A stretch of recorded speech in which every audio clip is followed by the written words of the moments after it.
aspek yang perlu kita perhatikan adalah ketersediaan pasokan. Boleh informasi bahwa pasokan Badan Pengawasan Obat dan Makanan bersama pemerintah Kota Palembang memusnahkan ratusan kilogram produk pangan mengandung formalin di halaman kantor Wali Kota Palembang.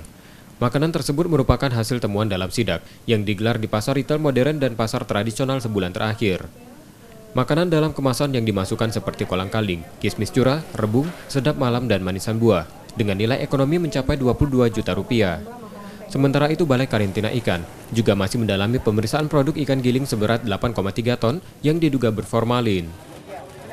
Hal yang pertama, hal yang sangat miris bagi kita, akan tetapi kita juga cukup senang, paling tidak kita sudah mengamankan barang-barang yang insya Allah tidak akan kita dapatkan lagi di Kota Palembang, yaitu barang-barang mengandung zat-zat formalin ini, karena tentu akan sangat membahayakan. Dan ini akan menjadi peringatan terakhir. Kalau seandainya nanti ditemukan lagi, tentu akan ada tindakan tegas dari pemerintah, dari kepolisian, dan juga BP POM. Pemerintah Kota Palembang meminta pengelola pasar retail mengevaluasi produk yang mereka jual dan memperketat pengawasan bersama polisi. Sanksi akan diberikan bila didapati temuan serupa. Selain itu, warga diminta lebih berhati-hati dalam mengkonsumsi makanan dalam kemasan, terlebih menjelang Idul Fitri.